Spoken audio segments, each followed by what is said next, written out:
Bonjour sœur Emmanuelle Marie, tu m'as demandé une petite vidéo sur le thème « Devenir enfant de Dieu par le baptême ». Donc je vais essayer de la faire assez simple, mais tout de même de manière assez structurée pour que, après, tout paraisse clair et que tu puisses par toi-même, je dirais, faire la retraite que tu envisages de donner. Alors évidemment, ta question pose sur le baptême sacramentel, ça veut dire l'eau qu'on verse sur un enfant ou sur un adulte en prononçant la parole « Je te baptise au nom du Père et du Fils et du Saint-Esprit ». Mais en fait, pour bien comprendre ce baptême sacramentel, ce baptême de Jésus-Christ avec de l'eau, il faut d'abord comprendre la réalité qu'il signifie, qu'il réalise, parce que c'est ça qui lui donne sens.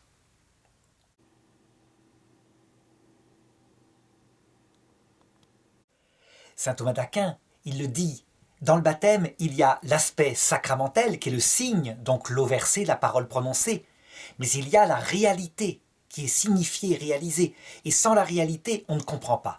Donc qu'est-ce qui est en jeu là-dedans? C'est très simple. Ce qui spécifie le baptême donné par Jésus-Christ, c'est qu'il va créer une relation réciproque, vivante, vécue intimement, entre Dieu et notre âme. Mais pas n'importe quelle relation.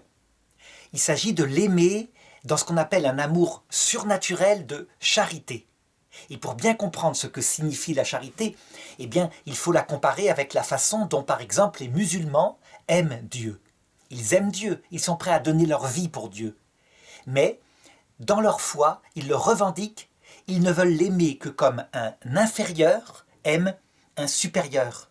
Et donc comme d'humbles serviteurs, d'où le terme de musulman, par rapport à un maître plus grand. D'ailleurs, c'est leur parole principale, Dieu est grand.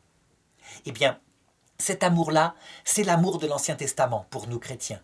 Ce qui spécifie la réalité du baptême, c'est qu'il va créer une façon d'aimer Dieu réciproquement dans une alliance. Alliance, ça rappelle le mot mariage. Et donc, ce qui le fonde, ça veut dire une alliance d'amour, d'amitié, d'égalité. On devient l'ami de Dieu. C'est vraiment comme ça que saint Thomas d'Aquin spécifie ce qu'il appelle la charité vertu théologale. Alors, pour bien comprendre l'énorme différence avec l'islam, la servante ne peut pas parler à son maître comme à un égal.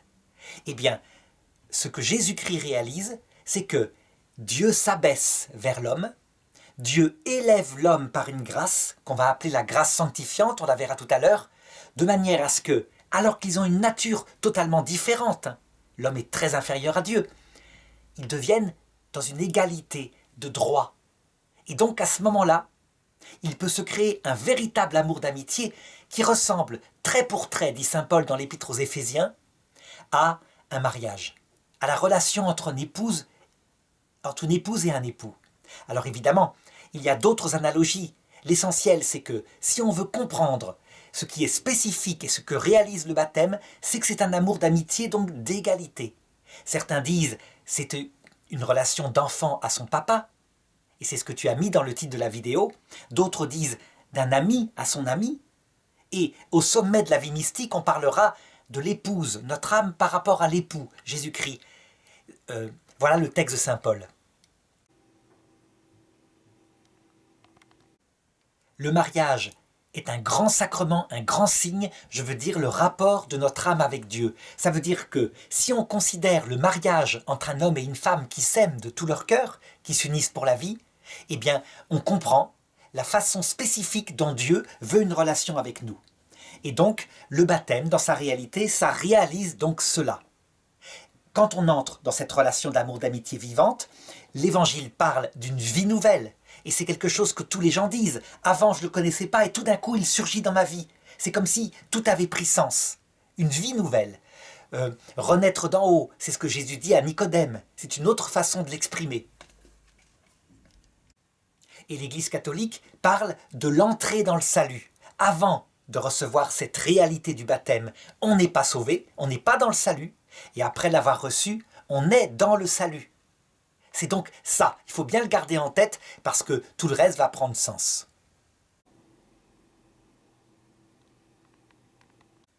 Alors d'abord, avant de terminer cette première partie, une petite phrase de l'Évangile qui montre bien que c'est la spécificité du christianisme. Jean chapitre 15, verset 15, « Je ne vous appelle plus serviteur, car le serviteur ne sait pas ce que fait son maître. Je vous appelle amis parce que tout ce que j'ai entendu de mon Père, je vous l'ai fait connaître.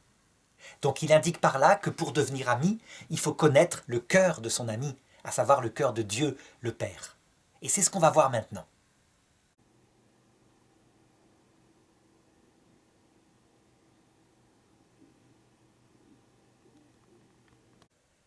Donc je voudrais aborder maintenant ce qu'il se passe concrètement quand on entre dans le baptême. Dans le baptême selon sa réalité. Je verrai après ce qui se passe quand on entre dans le baptême sacramentel. Alors, là, si tu cherches des documents, sœur Emmanuelle Marie, tu regardes le Concile de Trente dans la 6e session, la justification de l'impie. C'est ce qui est raconté. Mais de manière encore plus simple, il suffit de comparer à ce qui se passe quand, par exemple, une jeune femme entre dans l'amour réciproque avec un jeune homme. Puisque, on l'a dit, le mariage est l'image de ce qui se passe dans le baptême. Alors d'abord, il faut bien comprendre, toujours à la lumière de ce que c'est que la réalité du baptême, que avant la mort et la résurrection de Jésus-Christ, c'était impossible. On ne pouvait pas aimer Dieu comme cela. Alors, au départ de l'humanité, Adam et Ève, lorsqu'ils sont créés, ils reçoivent directement cet amour d'amitié tendre de Dieu. Ils le reçoivent sans l'avoir mérité, immédiatement, comme ça. C'est ce qu'on appelle la grâce originelle. Et la Bible décrit ça en disant « Dieu marchait dans le jardin de leur cœur ». Donc, naturellement, comme naturellement, mais en fait portés par une grâce profonde, surnaturelle, ils étaient en état d'amour d'amitié avec Dieu. Avantage énorme, la vie était pour elle lumineuse, elle avait un sens profond, ils savaient ce qu'ils faisaient sur terre, ce qui arriverait dans l'autre monde. Inconvénient, c'est qu'ils n'étaient pas entièrement libres de faire ce qu'ils voulaient quand ils voulaient, puisque quand on aime quelqu'un, on ne peut pas le trahir. Donc on sait ce qui s'est passé. Satan, Lucifer, leur a présenté la possibilité d'être libres, de choisir eux-mêmes le bien et le mal. Ils ont trouvé ça très intéressant. Ils ont choisi de mettre au-dessus leur propre liberté plutôt que la présence de Dieu. Dieu s'est effacé. Il a disparu de leur vie tout en étant vraiment présent autour d'eux, les protégeant. De plus, comme ils étaient parfaitement lucides et qu'ils allaient être les parents de toute l'humanité, eh bien Adam et Ève ont cru choisir ce qu'il y avait de bien pour nous. Ils ont choisi pour leurs enfants qu'ils soient conçus dans la liberté, donc sans cet amour envahissant de Dieu, cet amour d'amitié. Et c'est ainsi que, jusqu'à ce que Jésus-Christ vienne, à part la Vierge Marie, qui a reçu cette amitié par anticipation du Christ qui allait mourir 50 ans plus tard, personne ne pouvait entrer dans cette amitié. Alors il y a bien, par exemple, le roi David qui a essayé à un moment donné dans la Bible. Tu te rappelles peut-être le texte, hein. Il décide de prendre l'arche d'alliance chez lui. Ça veut dire le Saint-Sacrement, tout simplement. Et il le fait avec plein de bonne volonté. Il danse devant l'arche, il joue de la musique. Il s'humilie tellement il veut l'aimer. Et à un moment donné, l'arche est portée par 4 prêtres. Un des prêtres trébuche. Un homme dans la foule veut rendre service, essaye de empêcher l'arche de verser. Et Dieu se précipite sur lui et le tue, dit la Bible.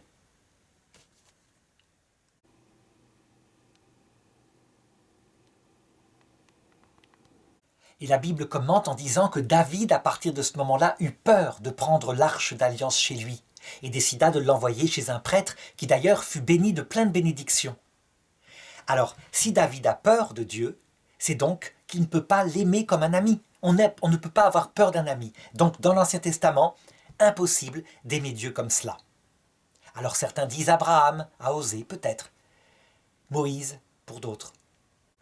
Peut-être. Ce qui est sûr, c'est que la Vierge Marie, elle, oui. Donc, dès sa conception, elle reçoit la même grâce qu'Ève. Un amour d'amitié total avec Dieu qui vibre dans son cœur. Vers l'âge de 4-5 ans, elle est tentée par Lucifer, à l'âge de raison, et elle ne l'écoute pas. Elle reste fidèle à son amour de Dieu. Tant pis pour sa liberté. Et elle restera fidèle tout le temps. À la croix, son rôle est essentiel, parce que quand le Christ, au nom de Dieu, dit oui à l'humanité, s'il s'agit bien de recréer un amour d'amitié, il faut qu'il y ait en face quelqu'un qui soit lucide, donc qui connaisse le Père, son intention, et qui réponde oui. S'il n'y a pas le oui de Marie, il n'y a pas d'alliance. Donc toujours la même chose. La Vierge Marie n'est pas accessoire à la rédemption, elle est là parce que la rédemption, c'est un amour d'amitié réciproque. Il faut donc être deux, c'est une alliance. La Vierge Marie répond oui, comme l'épouse à l'époux. Eh bien, c'est ce qui doit se passer en nous maintenant, Donc elle ouvre la grâce pour nous, c'est possible, puisqu'elle a dit oui, on n'était pas là, mais elle a dit oui en notre nom, donc elle est la mère de tous les vivants. Comment ça se passe pour nous? Eh bien, il y a deux manières de faire. Soit, dans un premier cas, nos parents étaient déjà amis de Dieu, ils vivaient de ce baptême, de sa réalité. Quand notre maman nous a conçus, alors elle a décidé de nous donner ce trésor de l'amour de Dieu. Le problème, c'est qu'on était d'un tout petit bébé, incapable de poser un acte libre, donc, comme amour d'amitié réciproque, c'était impossible. Eh bien, Dieu pallie de la façon suivante. Il donne ce pouvoir à la maman, au papa, au parrain, à la marraine. Ils vont dire oui au nom du petit bébé, et avant même sa conception, par leur simple désir, au désir des parents, l'Esprit Saint vient habiter dans le petit enfant et vibrer dans son cœur, si bien qu'il vit déjà alors qu'il ne peut pas répondre d'un amour d'amitié. La grâce lui est donnée, et donc c'est la première manière dont la réalité du baptême tombe sur un enfant. Évidemment, il va devoir naître, grandir, et à un moment donné, lors de sa première communion et de sa confirmation, alors il répondra librement lui-même à cet amour d'amitié, donc cette fois comme un adulte, réciproquement. C'est ça qui est le but. Donc le baptême se finalise par la confirmation et la communion. Deuxième façon de faire, les adultes. Qu'est-ce qui se passe pour un adulte qui n'a pas entendu parler du Christ et qui va entrer dans cette vie de la grâce? Alors, il y a d'abord toute une série de choses qui préparent, qui disposent. Donc, je vais faire la comparaison avec une jeune fille qui tombe amoureuse d'un jeune homme. Ce qui dispose son cœur, cette jeune fille, c'est que d'abord, elle est de bonne volonté. Et puis, elle grandit, elle est capable de choisir. Cette disposition, être de bonne volonté, être gentille, avoir grandi, est-ce que ça crée l'amour d'amitié avec le garçon qu'elle ne connaît pas encore? Non. Il faut pour ça qu'elle le connaisse. Et bien de la même façon, un homme de bonne volonté, qui est adulte, qui cherche Dieu sincèrement, il n'est pas dans la vie de la grâce. Il est par contre porteur de disposition, de préparation à cette vie de la grâce.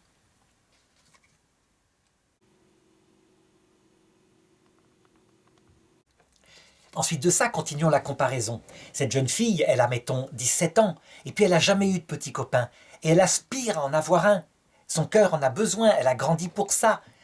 Eh bien, ce désir d'avoir un petit copain, une relation qui la travaille, il apparaît avant même qu'elle connaisse celui qui concrètement sera son petit copain. Eh bien, dans la vie de la grâce, c'est pareil. Avant de connaître Dieu, tous les hommes sont attirés par l'Esprit Saint. Leur cœur est comme un vase qui n'est pas fait pour du vide. Il est fait vraiment pour Dieu. Il est fait pour recevoir Dieu. Et ça se traduit, chez les gens qui ne connaissent pas encore Dieu, par une angoisse, un mal-être. Oh, ils peuvent être en bonne santé, avoir été bien éduqués, avoir des amis, mais il y a une angoisse sourde. Il leur manque quelque chose. Ils sont comme étrangers. C'est ce que dit saint Augustin dans les Confessions. Avant même de te connaître, je te désirais. Et je n'ai été comblé que lorsque je t'ai rencontré enfin. Cette grâce-là, qui est une attraction de Dieu, qui est aussi liée à la façon dont notre âme est structurée, s'appelle chez saint Thomas la prémotion divine. Ça veut dire une attraction venant de Dieu qu'on ne connaît pas encore. Mais ça vient bien de Dieu. Et pour le moment, est-ce qu'on est entré dans la vie nouvelle, dans le salut, dans la grâce du baptême? Non, puisque on ne connaît pas encore Dieu. Voilà pourquoi, disposition suivante. Eh bien, il faut avoir la foi.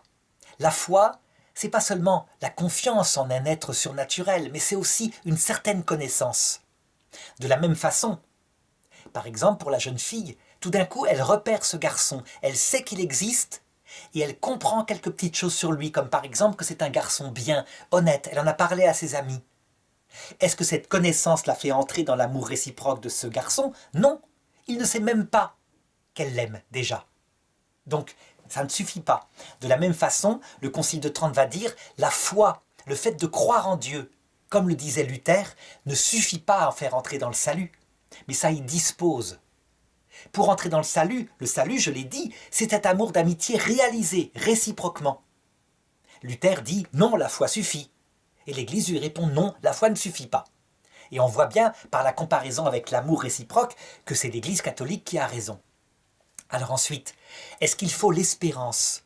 Est-ce que cette jeune fille, elle doit espérer que ce soit possible avec ce garçon? Oui, s'il a une petite copine de son côté, c'est impossible. Autant laisser tomber. Et bien de la même façon, il faut que le chrétien ait entendu parler qu'un amour d'amitié est possible, donc il ait entendu parler de l'évangile, et qu'il espère concrètement que c'est possible. On lui dit qu'il suffit qu'il le demande, et qu'il s'il frappe, il ouvrira. Cette espérance est nécessaire. Maintenant, imaginons que cette fille-là, auparavant, elle s'est mal comportée, elle a fait des tas de péchés, avec des garçons par exemple. Eh bien, évidemment, elle ne doit pas en être fière. Elle a dans son cœur une attitude de regret par rapport à ce qu'elle a fait et qui a abîmé son âme. Elle est décidée à ne pas recommencer ces choses-là et à avoir quelque chose de stable si ce garçon veut bien. Eh bien, là, on a la préparation ultime à l'entrée dans la vie de la grâce au niveau du baptême. C'est ce qu'on appelle le repentir. Ça veut dire que l'âme de quelqu'un qui n'est pas encore chrétien, qui n'est pas entré dans cette relation, elle est repentante pour ses péchés. C'est ce que Jean donnait par son baptême d'eau. Un baptême qui ne faisait pas entrer encore dans la vie de la grâce de Jésus-Christ, mais qui y préparait immédiatement. Parce que quand un cœur est repentant, humble, modeste, eh bien, c'est comme une terre toute préparée. L'Esprit Saint va pouvoir y venir.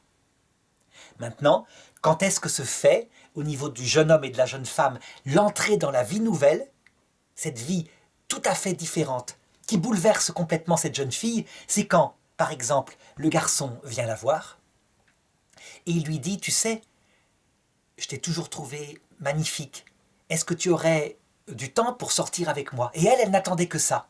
Son cœur le désirait. Peut-être qu'elle n'avait pas encore remarqué très fort, mais il lui propose l'amour d'amitié. Il vient en premier, elle répond oui. Et là, tout d'un coup, ils sortent ensemble. Ils cherchent à se connaître. Ils commencent une histoire, une longue histoire, qui va aboutir au mariage, aux épreuves de la vie du couple, un affinement de leur amour, jusqu'à l'âge, la vieillesse. Et ce mariage se prolongera dans l'éternité. Eh bien, pour la vie du Christ, la vie avec le Christ, c'est la même chose. À un moment donné, tout d'un coup, il surgit dans l'âme de celui qui ne le connaît pas encore, qui a des dispositions, qui a entendu parler de l'Évangile, il surgit par une présence qui peut être sensible, ce qu'on appelle le baptême de l'Esprit Saint. Une présence qui peut être simplement comprise. Il y a des personnes, elles ne ressentent rien, mais elles comprennent qu'il est là. Et tout d'un coup, elles se rendent compte que ce Jésus-Christ, dont elles avaient entendu parler par la prédication, est une personne réellement vivante. Et elles disent oui. Elles lui disent oui. Souvent, il va couler des larmes. Elles entrent dans une relation nouvelle qui bouleverse toute leur vie. C'est ce que sainte Thérèse appelle la 4e demeure. Donc, le fameux baptême de l'Esprit Saint dont j'ai parlé. Et c'est vrai que tout est changé. Il y a un avant, il y a un après. Elles sont dans la vie de la grâce. Alors maintenant, il faut analyser ce qui se passe. Elles entrent donc tout d'un coup, cette âme-là, dans une relation d'amour, d'amitié concrète avec Jésus. Elle va se mettre à l'aimer en acte, en priant, en lui parlant. Alors au début, c'est tout foufou, c'est plein de grâces sensibles. Et puis à un moment donné, il y aura cette nuit d'essence qui fait qu'elle devra rester fidèle, quoi qu'il arrive. Ça se passe aussi dans le mariage.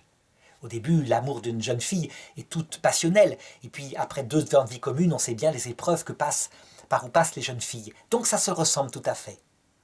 Eh bien, qu'est-ce qui s'est passé au niveau surnaturel? Donc, la prémotion divine a attiré cette âme, mais l'a attirée de manière particulière quand elle a entendu parler que c'était possible, que ça venait d'un Dieu réel qui l'attirait vers un amour d'amitié. Elle a senti de manière intense cette présence, donc cette prémotion divine est devenue ce qu'on appelle une grâce actuelle. C'est-à-dire, en ce moment, elle sent la présence de Dieu qui l'attire à elle. En même temps, elle y répond en disant oui, alors Dieu crée dans son âme ce qu'on appelle une grâce sanctifiante. Ça veut dire qu'il élève l'âme de cette personne pour la rendre capable d'aimer surnaturellement un être qui est plus grand qu'elle. Je l'ai dit, pour qu'il y ait un amour d'amitié, il faut une certaine égalité. Donc il fallait bien qu'elle soit surélevée. Cette grâce sanctifiante réalise ça.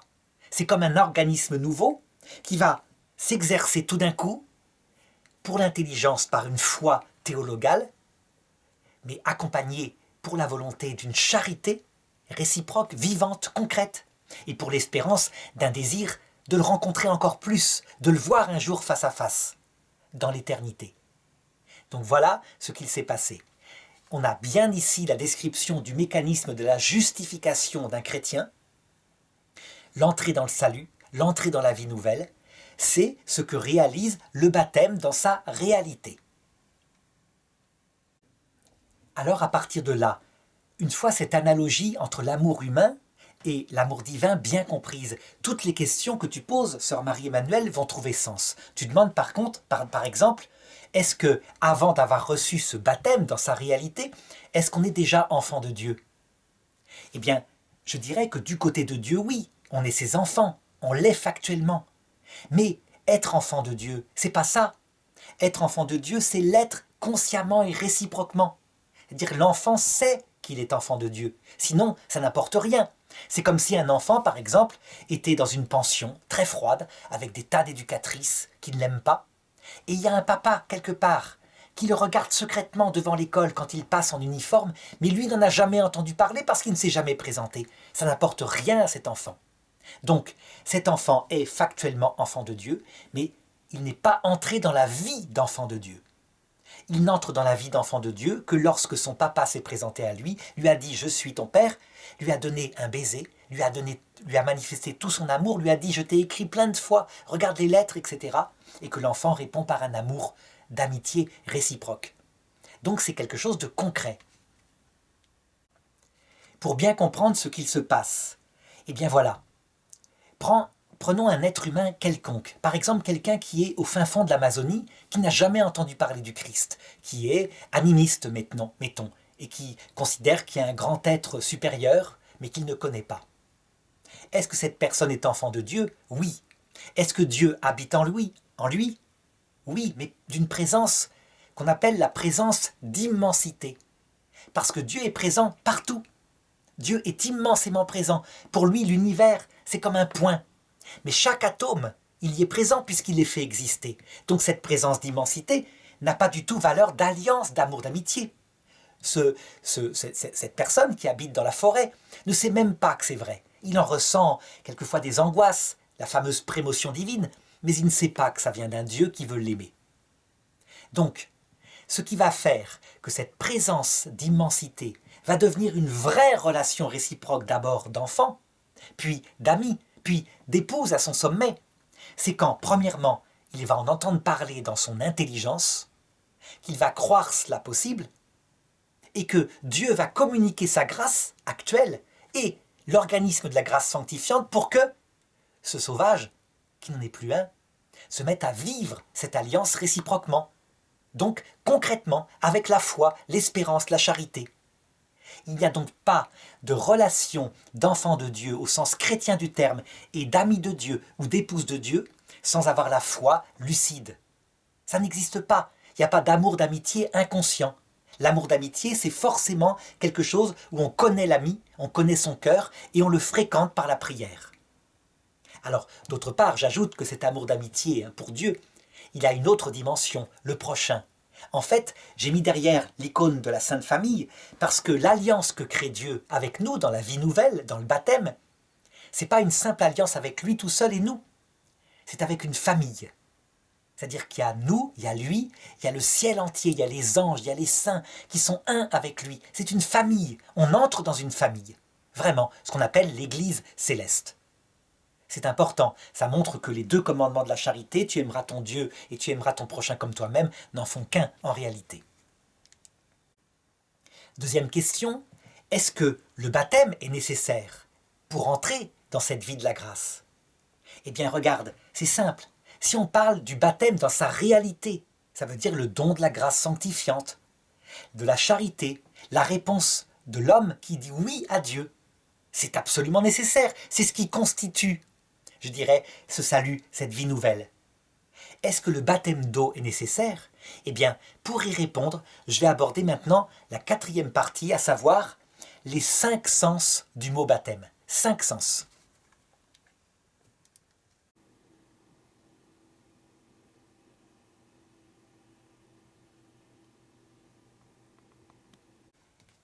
Alors tu as vu tout ce que j'ai raconté là. Quand on prend l'analogie de l'amour d'amitié entre un jeune homme et une jeune femme, devient tout simple. Quand on prend l'analogie d'un papa qui se révèle à son fils, tout devient simple. Pour le faire comprendre, donc Dieu a donné ce qu'on appelle l'analogie de notre vie naturelle. Mais il a donné une deuxième sorte d'analogie, ce sont les sacrements, c'est-à-dire des signes sensibles qui doivent manifester tout cela.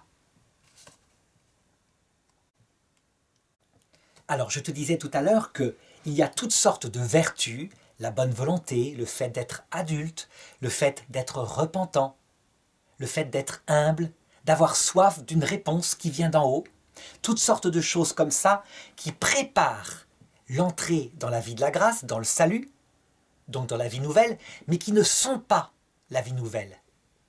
Eh bien, pour le signifier, il y a tout l'Ancien Testament avec au sommet le premier nom du baptême, le baptême de Jean-Baptiste.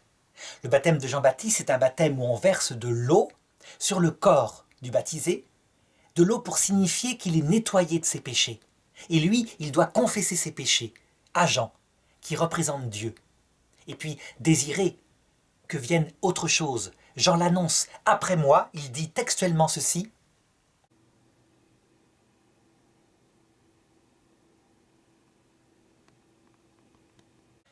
C'est dans Luc chapitre 3 verset 16. Pour moi, je vous baptise avec de l'eau, donc c'est le baptême de repentir. Mais viens, plus fort que moi, et je ne suis même pas digne de lui délier la courroie de ses sandales. Celui qui vient après moi vous baptisera dans l'Esprit Saint et le feu. Alors, ce baptême dispositif, ce baptême de Jean-Baptiste, qui signifie toute la bonne volonté précédente, est-ce qu'elle est demandée aux catéchumènes? Oui. Lorsqu'ils arrivent au baptême comme adultes, eh bien, ils se repentent, ils confessent leurs péchés, qui vont être entièrement pardonnés par le baptême qui va leur être conféré. Eh bien, ce baptême-là, ou l'eau bénite qu'ils prennent à l'entrée de l'église, c'est le baptême de Jean. De la même façon, lorsqu'on amène un bébé, eh bien, les parents, pour lui, les parrains-marraines, confessent leur foi, disent leur bonne volonté, leur volonté de l'élever dans la foi, etc. C'est ce que représente cette disposition. Alors maintenant, deuxième sens du baptême, le baptême dans l'Esprit Saint et le feu. En fait, ce baptême-là, il n'est pas sacramentel. C'est celui dont je parlais tout à l'heure. C'est la réalité du baptême. L'Esprit Saint, c'est donc la personne de Dieu qui vient dans le cœur de son épouse, de son enfant, la personne de l'humain qui est là. Le feu, c'est cette charité, cet amour qu'il va réveiller dans son cœur pour qu'il puisse répondre à sa venue. Et donc se crée l'alliance. C'est donc ce qui est essentiel. Pourquoi l'Église, quand quelqu'un, un catéchumène, vient au baptême, elle le fait attendre 2 ans? Parce qu'elle a le temps. Je dirais, il est évident que s'il vient au baptême, pour recevoir le baptême sacramentel, c'est qu'il a déjà reçu le baptême essentiel, le baptême de l'Esprit Saint et du feu. S'il n'avait pas fait cette rencontre, il ne demanderait pas le baptême sacramentel. Ce baptême de l'Esprit Saint et du feu, on voit qu'il existe dès que la personne fréquente Dieu par sa prière. Évidemment, tant qu'elle n'a pas reçu le baptême sacramentel, elle ne peut pas recevoir la communion à la messe, donc la communion à travers le signe sensible, mais elle reçoit la communion par la présence mystique. L'Esprit Saint vient habiter en elle sans cesse.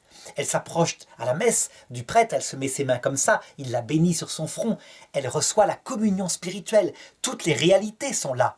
Mais l'organisme sacramentel qui va l'aider à le réaliser n'est pas encore réalisé. Ça l'aidera, c'est important. C'est un petit peu, pour reprendre l'analogie tout à l'heure du jeune homme et de la jeune femme qui s'aiment. Eh bien, au début, ils s'aiment en se tenant la main. Ils se parlent, et c'est merveilleux. L'amour est totalement réciproque. Ils choisissent même de se marier. Mais ça va tout changer quand, une fois mariés, ils pourront se donner totalement, y compris physiquement. Il y a quelque chose qui fait grandir leur amour quand c'est fait par amour, et qui le signifie. Eh bien, les sacrements, dit saint Jean Chrysostome, c'est ça qu'ils vont réaliser. Quelque chose de concret, d'adapté au sens. On est fait pour ça. Mais évidemment, ce qui donne la valeur au baptême, le troisième espèce du baptême, à savoir le baptême sacramentel, donné par le prêtre ou le diacre. Donc comme j'ai dit tout à l'heure, avec l'eau qui est versée, où on est dans une piscine, c'est pareil. Et les paroles, je te baptise au nom du Père et du Fils et du Saint-Esprit. Il y a une autre version, je te baptise au nom du Christ. C'est une version acceptée par l'Église catholique. Eh bien, ce qui donne la valeur à ce baptême sacramentel, c'est qu'il y a avant le baptême de l'Esprit Saint et du feu. Si jamais le baptême de l'Esprit Saint et du feu n'est pas là, le baptême sacramentel va être donné. Il va donner un caractère, c'est-à-dire un tampon dans l'âme. La personne est baptisée. Mais il n'y a pas d'effet, ça ne sert à rien. Oh, dès qu'il y aura conversion et acte de charité, ce baptême sacramentel reprendra vie. Mais s'il vient sans ce qui lui donne sens, le baptême de feu et de l'Esprit Saint, il n'est qu'un signe mort. Alors, la quatrième espèce du baptême, c'est le baptême de désir. En fait, c'est le baptême que les parents, quand leur enfant, par exemple, est mort dans le ventre et qu'ils n'ont pas pu le baptiser sacramentellement, peuvent obtenir pour leur enfant par leur simple désir. Pour une raison simple, c'est que ce baptême d'eau n'est pas absolument nécessaire pour devenir enfant de Dieu. C'est le baptême du feu et de l'Esprit Saint qui est nécessaire. Eh bien, quand les parents, qui ont le pouvoir, parce que c'est eux les parents, donc ils ont l'autorité sur ce bébé, le demandent pour leur enfant, tout de suite, l'Esprit Saint annule le choix d'Adam et Ève et vient habiter dans leur enfant. Même si leur enfant est mort, c'est ce que semblent dire de plus en plus de gens dans cette nouvelle théologie où on s'aperçoit que la mort est un passage. Eh bien, le baptême de désir, ils peuvent le désirer dans ce passage. Et il leur est donné, il est donné à leur enfant. C'est donc essentiel. C'est une façon de comprendre comment les enfants qu'on n'a pas pu baptiser avec de l'eau, enfin, ne sont pas condamnés, évidemment, à errer éternellement entre ce monde et l'autre. Bien au contraire. Dans le passage de la mort, le baptême de désir fait que l'Esprit Saint leur donne le baptême dans sa réalité, baptême dans l'Esprit Saint et le feu. De même, ce baptême de désir est une conséquence du baptême de l'Esprit Saint et du feu chez celui qui, converti, catéchumène, n'a pas encore reçu le baptême d'eau. Il n'a que le désir de cela. Et donc ce baptême de désir accompagne, fait grandir le baptême de l'Esprit Saint et du feu. S'approcher de la communion sans la recevoir comme ça, c'est une douleur et un grand désir grandit, et donc une charité qui grandit. Il accompagne logiquement, comme par exemple dans un jeune couple, eh bien la jeune femme, le jeune homme ont envie de se marier vite pour dormir dans le même lit, c'est évident. Ils ne peuvent pas en rester à se tenir la main. Il y a véritablement ce baptême de désir qui se réalise comme ça. Enfin, cinquième espèce du baptême, le baptême du sang. Le baptême du sang, il peut exister chez un bébé, par exemple les saints innocents qui ont été massacrés par Pilate pour tuer Jésus. Je pense qu'on peut l'appliquer aussi aux enfants avortés, puisque pour la première fois, le pape Jean-Paul II a canonisé une personne qui n'était même pas morte pour sa foi, mais pour sa charité. Donc, le baptême du sang, c'est quand on meurt à cause de l'amour de Dieu, d'une façon ou d'une autre. Ou quand on meurt parce qu'on a oublié Dieu. Par exemple, des enfants avortés qui sont tués parce que les gens ne croient plus que leur âme existe. Ils ont oublié complètement cela. Eh bien, il y a un véritable martyre de ces enfants, et il me semblera, je ne sais pas ce que tu en penses, eh bien, il me semblera que l'Esprit Saint va considérer ça comme un baptême de sang, comme les saints innocents, et donc leur conférer, par des parrains et marraines du ciel, dans le passage de la mort, le baptême du feu et de l'Esprit Saint, les faire grandir, etc., pour qu'un jour ils puissent être confirmés dans leur amour de Dieu et entrer dans la vie éternelle. Le baptême du sang existe aussi, par exemple, chez un catéchumène qui n'a pas été baptisé, mais qui est mort, martyr, pour l'amour du Christ. Eh bien, c'est évident que ça vaut tout le baptême d'eau qu'on puisse imaginer. C'est le baptême du feu et de l'Esprit Saint qui est allé dans cet acte-là, alors qu'il n'avait même pas été baptisé avec le sacrement, qui est allé jusqu'à son absolu, donner la vie pour celui qu'on aime. C'est reçu au ciel, évidemment, quand c'est un martyr qui brise l'âme. Parce que le martyr, c'est pas seulement de crâner un instant, c'est aussi une angoisse, une peur, quelque chose qui fait qu'on est tout pauvre, qu'on n'a pas envie de se vanter. Eh bien, il leur donne une âme qui ressemble au Christ, une âme kénose, tout humble, qui fait que quelquefois, ils n'ont pas besoin de se purifier davantage après la mort dans le purgatoire. On peut trouver une analogie de ce baptême du sang dans, par exemple, ces soldats de la guerre 14 qui étaient partis en août 14, étant fiancés et qui avaient été tués au combat. qu'avaient écrit des lettres à leurs fiancés avant de mourir. Et le gouvernement français avait accepté de donner à leurs veuves la pension de guerre, alors qu'ils n'étaient que fiancés. Parce qu'en fait, je dirais, le sang donné pour la patrie valait, en fait, mariage qu'ils n'avaient pas eu le temps de réaliser puisqu'ils étaient partis à toute vitesse. Voilà, tu le constates, sœur Emmanuelle Marie, à chaque fois, on a véritablement, dans cette analogie de l'amour entre un jeune homme et une jeune femme, entre un enfant et son père, on a la compréhension profonde de ces mystères surnaturels qui en eux-mêmes paraissent abstraits, mais qui en fait ne font qu'imiter ce qui se passe dans la nature, puisque Dieu nous aime tel qu'on est, et on est fait pour être père, ami, épouse. Alors dernier point tout de même, pour terminer cette vidéo, on a bien vu donc que ce baptême essentiel, la réalité, ce baptême dans l'Esprit Saint et le feu, se réalise donc par les sacrements, de manière concrète, un peu comme dans la vie d'un couple. L'amour se signifie par des gestes extérieurs. Mais évidemment, tout cela s'achèvera dans quelque chose d'encore plus fort que l'union de cette terre, l'union par des signes sensibles.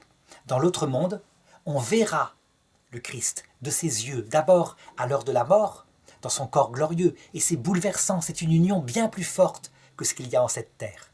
Et puis, après notre purification, si nous devons en faire encore une, le baptême s'accomplira dans la vision directe de son essence infinie, de sa divinité. C'est ce qu'on appelle la vision béatifique. Alors on peut dire que cette graine d'amour semée le jour de notre conversion, par le baptême de l'Esprit Saint et du feu, prendra toute sa dimension effective. Il habitera notre âme au point qu'on le verra face à face. Il n'y aura plus de désir, parce que tout ce qu'on peut désirer sera donné à chaque seconde, et cela éternellement. La charité, donc, qui est le but du baptême, sera devenue une charité parfaitement réalisée, effective et éternelle.